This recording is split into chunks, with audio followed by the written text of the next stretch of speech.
I want to talk about what the nature of that relationship was of, you know, the Celtic people and their land. And I have to actually go back to a time before the Celts arrive. And this is when the tribe that lives in Ireland, which is called the Tuatha, they are a fairy race, a superhuman race who were said to rule for 200 years. And most of the Celtic myths are about the Tuatha. Now you have to understand that in the Celtic way of seeing and being, their mythology is also their history. It happened. And so these aren't just stories. Now, when the Tuatha came to Ireland, they brought with them 4 treasures, and one of those treasures was Lia Fáil. It was also called the Stone of Destiny. And that Stone of Destiny was embedded in the Hill of Tara in the center of Ireland. Now, Lia Fáil had a very unique purpose. And what that purpose was is that it was a voice. It was the mouthpiece of the land.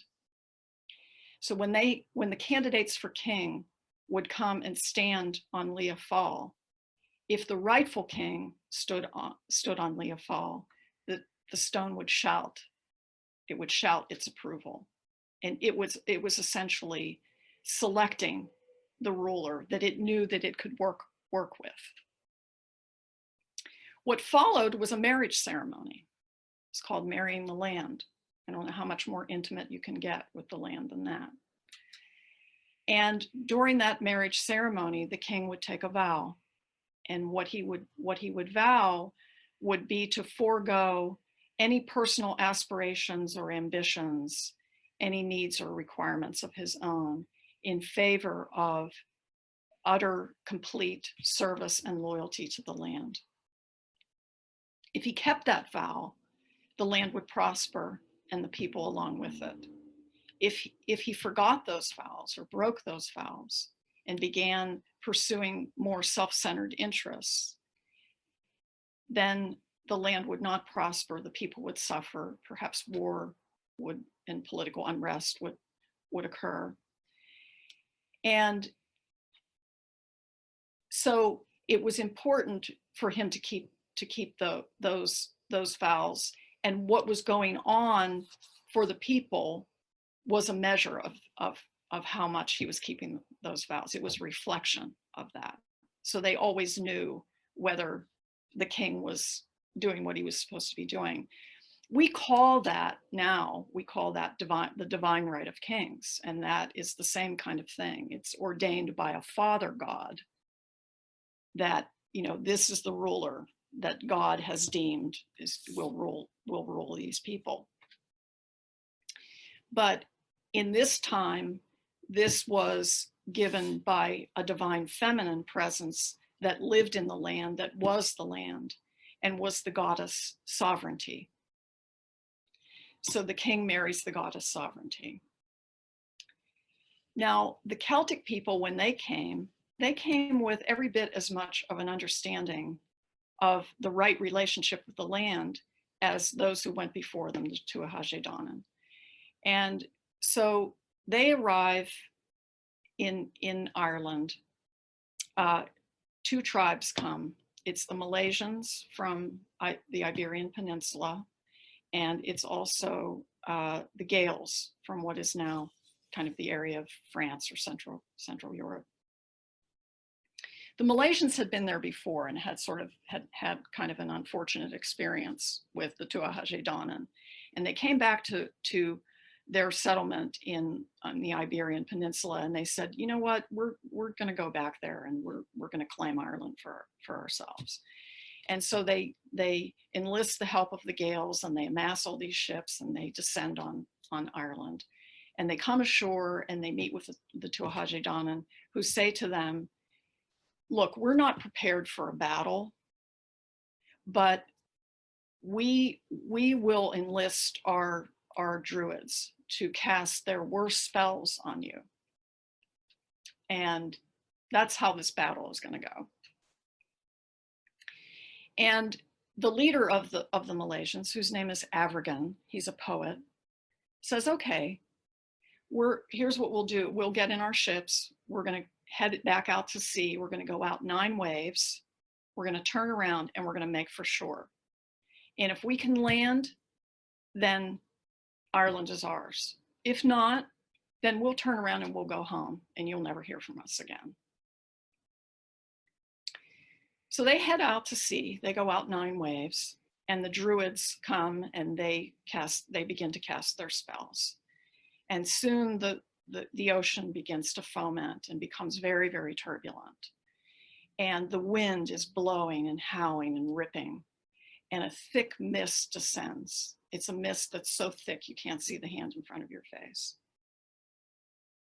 And the ships come in to this torrential situation, this chaotic situation. And of course, the ships, they're banging into each other. The ships are sinking, people are drowning, they're crying out, and they say to Avergan, we have to abandon this mission. We have to turn around and go home. And Avergan gets up on the prow of the ship and he calls to the land. And he begins to, in his most poetic voice, he begins to exalt her and praise her beauty and her magnificence. And pretty soon, the sea calms and the wind becomes still and the fog dissipates and lifts. And the ships are able to come ashore. As soon as they get ashore, Avergan gets down on his knees, as any worthy suitor will, as he's speaking to his beautiful woman. And he gets down on his knees and he introduces himself to her. He says, I am the wind that blows across the sea. I am a wave of the deep. I am the roar of the ocean. I am a ray of sunlight. I am a hawk on a cliff. I am the stag of 7 battles. I am the greenest of plants. I am a wild boar. I am a lake on the plain. I am a salmon in the river. I am the point of the spear. I am the word of all knowledge. I am the lure beyond the ends of the earth. I can shift my shape like a god. So this is him giving her his CV. And so you see that even when the Celts come, they come with this passion and this ardor for their land, which is still very much alive in the Irish psyche. When the Romans would fight the Celts in battle, they were mystified by why the Celtic warriors would fight as they did. They felt that they were incredibly careless and had very little regard for their own safety and protection, and extremely reckless, with fighting with absolutely no strategy whatsoever. But the Celts were going for a much higher goal here. To them, the land was not the platform or the arena in which a battle between 2 armies was taking place and the best team win. They were making a plea, just as Avergan did, to the land, because the land was seen as a player. The land was the judge and the adjudicator of who was going to win the battle, who was going to be the victor. And so they're just trying to prove, I will die for you. This is how I feel about you. I'm willing to give my life for you.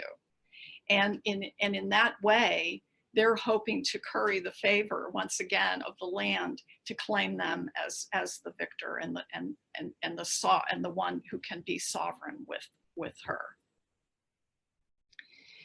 So once again, I mean, this when you think about this passion, this deep passion and bond that these Celtic ancestors had with the land, and this history, which was very alive for them and had deep meaning, it placed them solidly in these lands.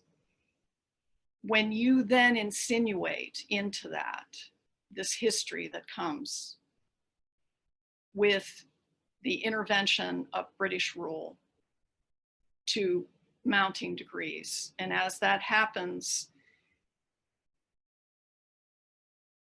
agrarian life becomes less and less sustainable, because there's through taxation and through appropriation of the land itself, the people begin to shift and have to, migrate, and there's poverty. People can't sustain themselves. And then what happens, of course, is the famine of the 1840s. During the famine, 1 million people die during the famine. 2.5 million people emigrate. Ireland loses half of its population. And so this huge generation of people, whether they die, whether they live and remain there, or whether they have to leave and make a new life for themselves somewhere else, they are all impacted, all of them.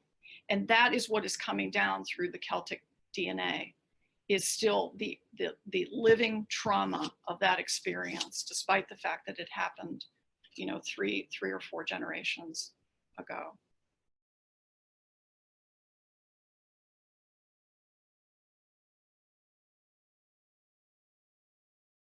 Right, right. I hear what you're saying. I'm actually going to Scotland this summer for that very reason. As I mentioned before we started our recording here,